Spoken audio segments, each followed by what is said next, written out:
Today I'm going to talk about a condition called amyotrophic lateral sclerosis, ALS, or Lou Gehrig's disease. And the reason I'm going to talk about this is that I had a guy who came in a wheelchair to my summit this weekend, and some of you that are watching were there, and it was really good to meet you. And those that weren't here, hope to meet you next year. But this gentleman who came to the summit was in remission for an entire year. And he was just doing two of the things that I'm going to recommend: ketogenic diet and intermittent fasting. So I told him I was going to do a more complete video to give him some additional information. Now, when you look up this condition on the internet, there are site after site that pretty much talk about the prognosis. It's a rapidly progressive neurodegenerative condition. Talk about you're going to die in 3 to 5 years. Talk about the symptoms: muscle wasting, difficulty speech, respiratory failure, atrophy of the muscles. But they don't really get into what to do about this condition. So if you look at all the details of this condition and the fact that 30,000 people a year get it, well, that's nice to know, but we want to know, how do we improve this condition? And this is what I'm going to recommend. So some of the data I'm going to tell you is based on mice studies. So if you happen to have a gerbil or hamster and they have this condition, definitely put them on this. But I think this data also applies to humans. Is this information going to cure you? I have no idea. Is it going to prevent the problem? I don't know.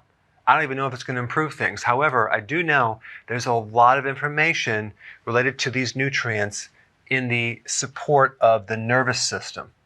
So the first thing I'm going to recommend is 20,000 IUs of vitamin D.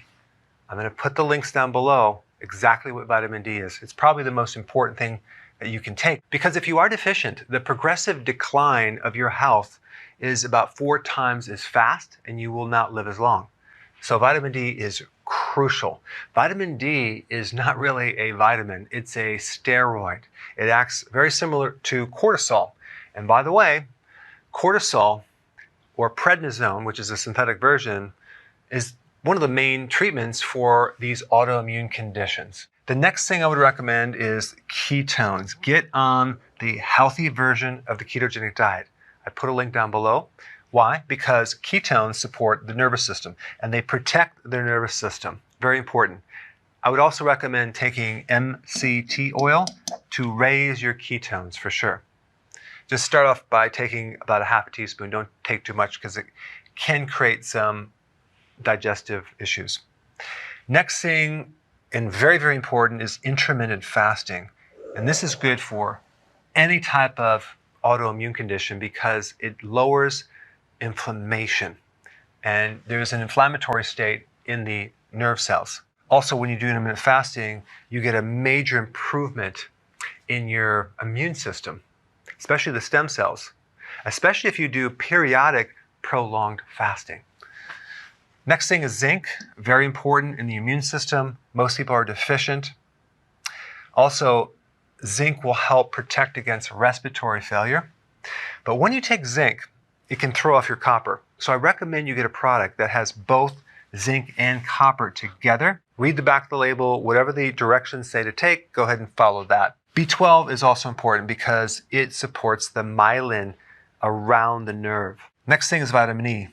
Make sure you get a natural version. A food complex vitamin E is a very powerful antioxidant. When you have this autoimmune condition, you're getting a lot of oxidation, a lot of free radicals, and that creates a lot of collateral destruction from the inflammation. So this can help mitigate that. All right, last thing is DHA. This is a type of omega-3 fatty acid. DHA makes up the structural part of the brain and the nervous system. So here you are having a progressive neurodegenerative condition. Well, why not take the raw material necessary to help feed that? Last thing I would recommend is to get a really good water purifier, so you're not drinking tap water, because who knows what's in the water supply and the chemicals that you're exposed to. You want to do organic, you want to do very, very healthy, nutrient-dense foods, and you want to minimize any exposure to chemicals. All right, thanks for watching. Hey, if you're liking this content, please subscribe now, and I will actually keep you updated on future videos.